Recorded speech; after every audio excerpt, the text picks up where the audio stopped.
Good morning, everybody. This is Pastor Rick, Broadman Baptist Church, and this is the Broadman Word for September 22nd, 2025.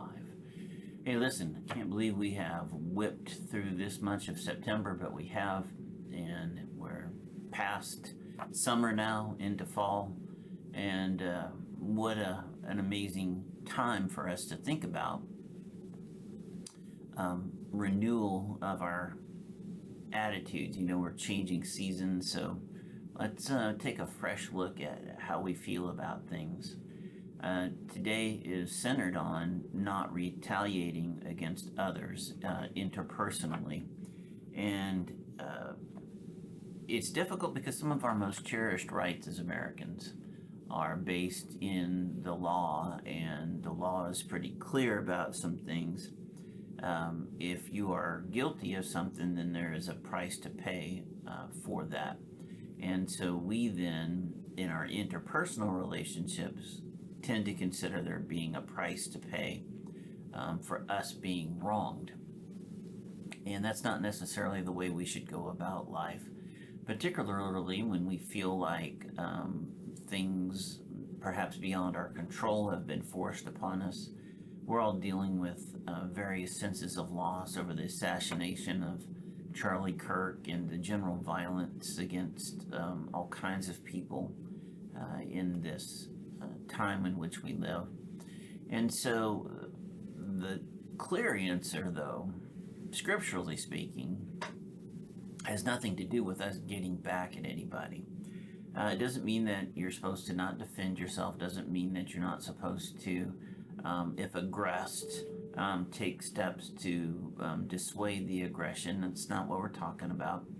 If America were to be attacked by another nation, we're not supposed to just say, oh, thank you, or just, move on.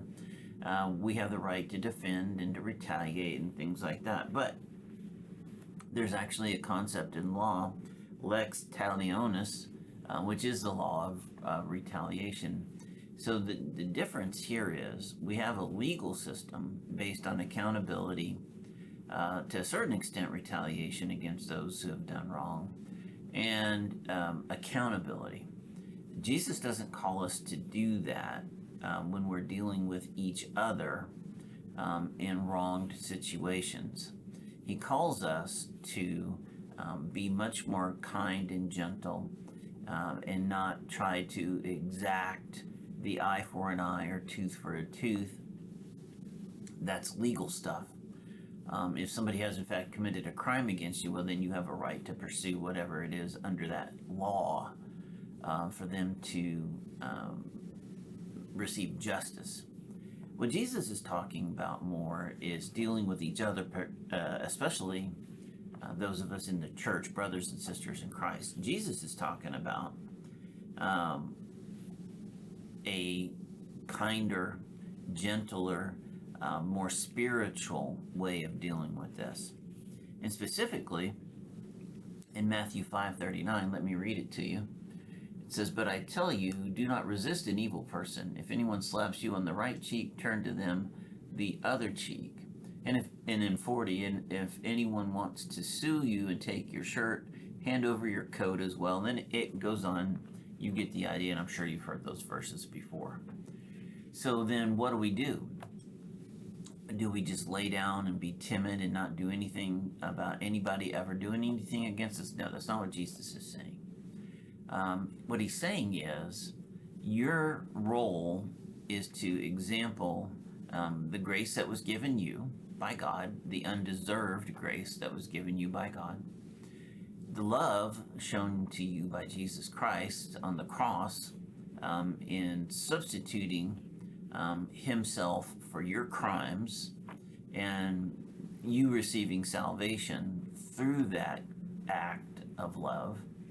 We are called to that. We're called to that level of care for others, concern for others, and not for ourselves.